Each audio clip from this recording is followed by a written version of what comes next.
How did we get onto that? Sorry. I really don't. Yes, Jewishness. Jewishness. So I had no idea.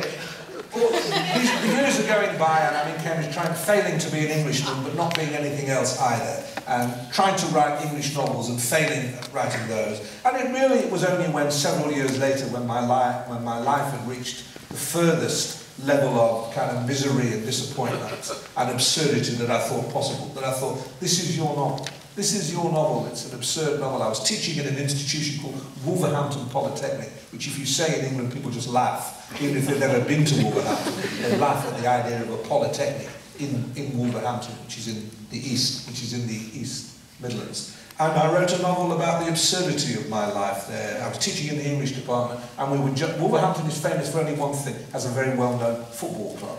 Football club was successful in those days and it had a very big football ground. And the English department at Wolverhampton Polytechnic was moved into the football ground. So I was on my own, I was between marriages and mothers-in-law.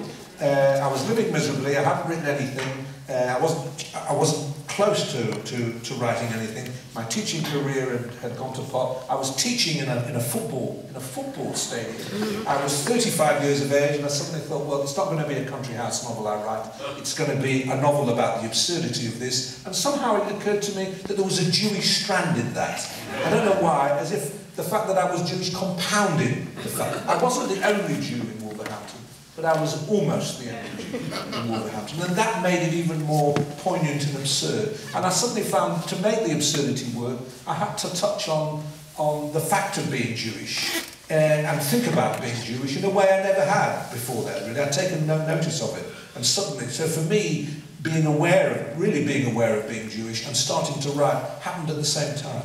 And that's interesting, because in Zoo Time, Abelman starts off and he has this important affair in terms of his career with Mishnah Grunemann, and that's a name to conjure with. Mishnah Grunewald. Grunewald, so the green forest. Good name for a Jewish girl. Yeah, exactly.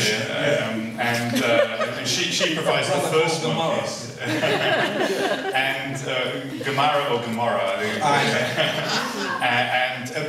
But then he sort of puts it on the shelf for a long time in his life, and then right at the end, when his father's dying, his brother undergoes this whole Baal Tshuva transformation, and so again, a bit like your life, or a bit like Coming From Behind, you have this death and the worst that things can possibly be. At that point, Abelman's at the bottom of what he likes to call a nervous breakdown, and what his wife calls a pet. Yeah. And so again, and then you have this face-to-face with death, Jewishness, and despair in your own life, and then in that you have and then you also have so is there something about that in Zoot? I don't work this out. I never work these things out. Yeah. I wasn't going to even make Guy Abelman Jew. He wasn't going to be called Guy Abelman to begin with. I don't know why I made him Jewish. In a kind of way, it was for you, in the sense that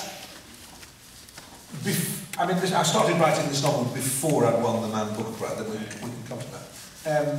And it certainly wasn't Jewish in my head then. Yeah. And he isn't very Jewish, or importantly Jewish, really, in this book. But then when I won the Man Booker Prize and came out here and came to America a few times, and I suddenly had more Jewish readers in this part of the world than I had before, I thought it'd be a shame to disappoint them. So a little bit of Jewishness was for you. So thank you. But